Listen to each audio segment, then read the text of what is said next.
दोस्तों, आप लोग सुन रहे हैं फोर्ड्स की कहानियाँ। सन 1980 की बात है। तब मेरी तुलसी ग्रामीण बैंक में नई नई नौकरी लगी थी। मेरी पोस्टिंग एक छोटे से कस्बे में हुई थी। मैं पहली बार घर से और अपनों से दूर जा रहा था। बस क्या था, बोरिया बिस्तर बांधा और निकल पड़ा। थोड़ा बहुत ज़रूरत का सामान भी ले लिया। उस समय घर से संपर्क में रहने का एकमात्र साधन चिट्ठी ही होता था। आते समय माँ ने कहा, बेटा चिट्ठी जरूर लिखना। हमारी ज़िंदगी में एक माँ ही होती है जिसे हमारी सबसे ज़्यादा परवाह होती है। जब तक हम उनके पास रहते हैं उस समय तक तो नहीं, लेकिन जब हम उनसे दूर चले जाते हैं तब हमें माँ की अहमियत का पता चलता है। माँ ने कहा, तुझे तो खाना बनाना भी नहीं आता, तू कैसे रहेगा मेरे बगैर। माँ की आंखों में आंसू देखकर मेरा भी दिल भर आया। लेकिन नौकरी पर तो जाना ही था।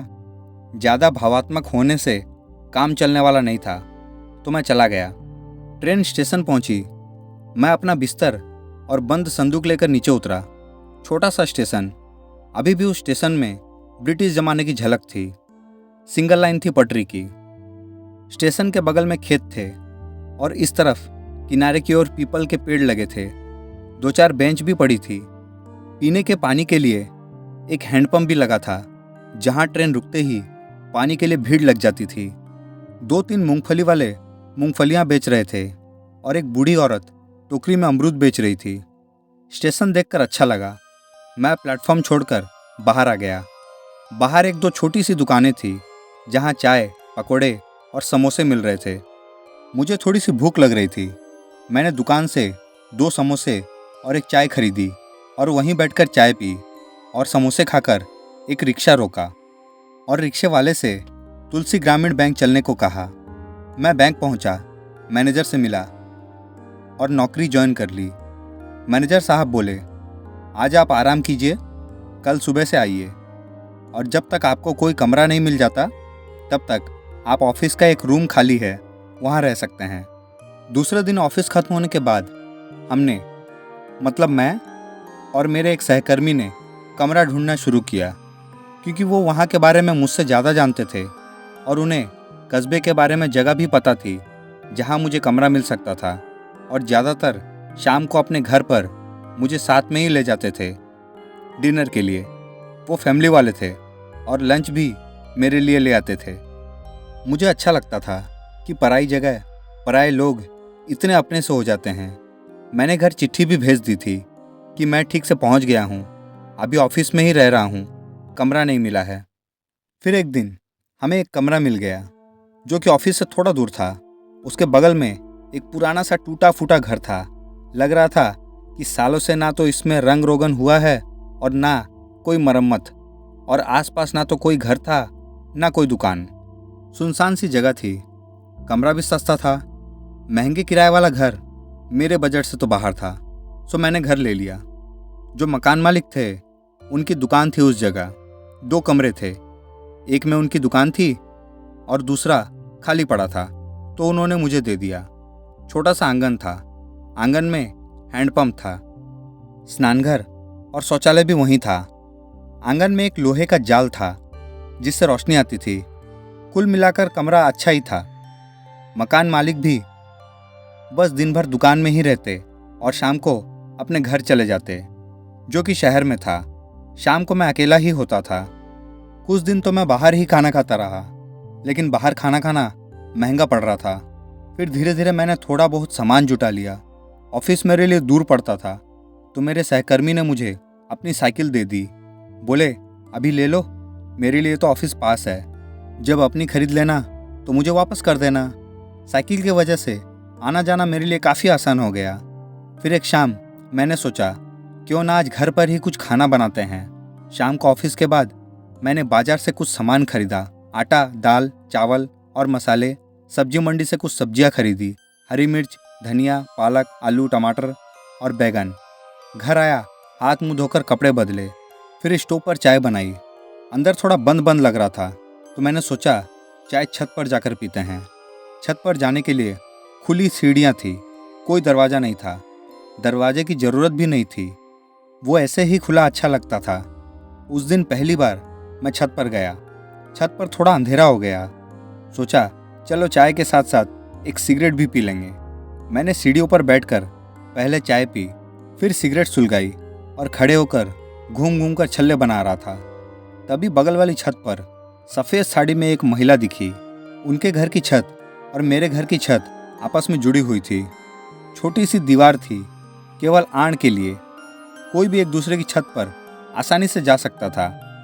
जो तुलसी के पौधे की पूजा कर रही थी, उन्होंने तुलसी के 5 चक्कर लगाए, दिया जलाया और मेरे पास आई प्रसाद देने।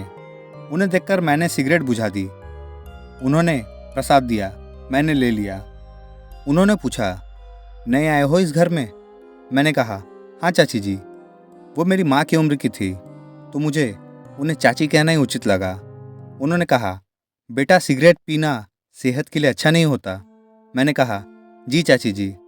उस समय छोटे बड़े की बहुत इज्जत करते थे। मुझे थोड़ी झेप लगी। उन्होंने थोड़ी औपचारिक बातें की, फिर वो जाने लगी। फिर मुझे ध्यान आया कि उनसे सब्जी बनाना पूछ लूँ। मैंने कहा, चाची जी रुकिए, ये बता दीजिए कि पालक आलू की सब्जी कैसे बनाते हैं। वो मुस्कुराई और बताने लगी। बोली कि कोई परेशानी हो तो रात को यहीं मिलूंगी, लेकिन दिन के समय नहीं। मैंने उनके बताए अनुसार सब्जी बनाई।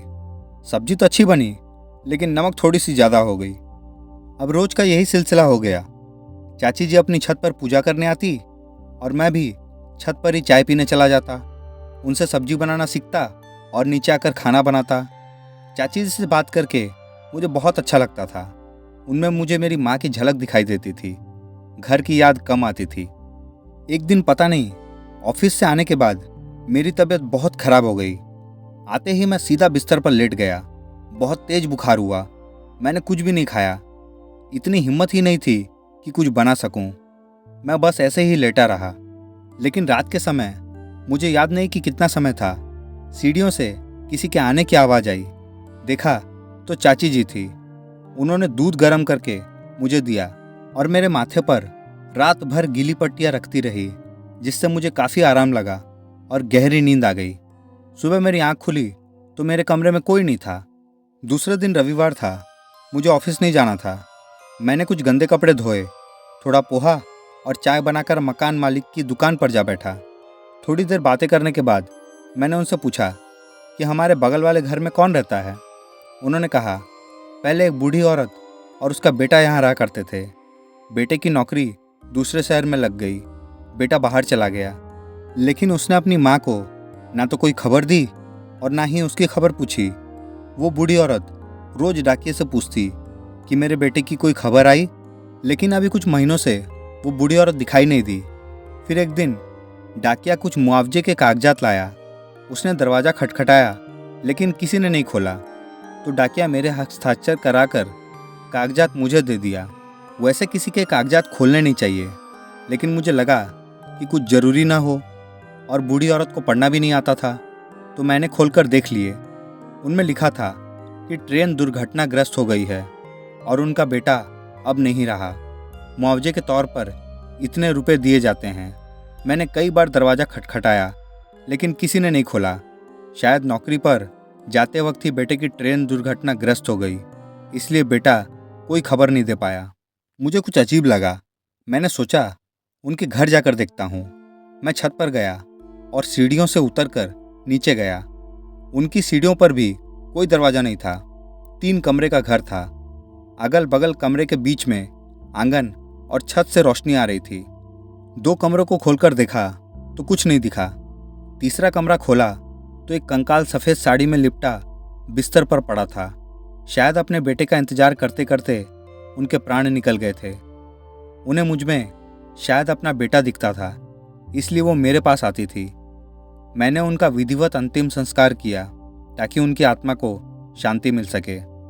दोस्तों, अगर यह कहानी आप लोगों को पसंद आई तो चैनल को लाइक, शेयर, सब्सक्राइब ज़रूर करें और बेल आइकन को दबाने के साथ साथ ऑल पर भी क्लिक कर लें, ताकि और भी डरावनी और मज़ेदार कहानियाँ आप लोगों तक पहुँचती रहे।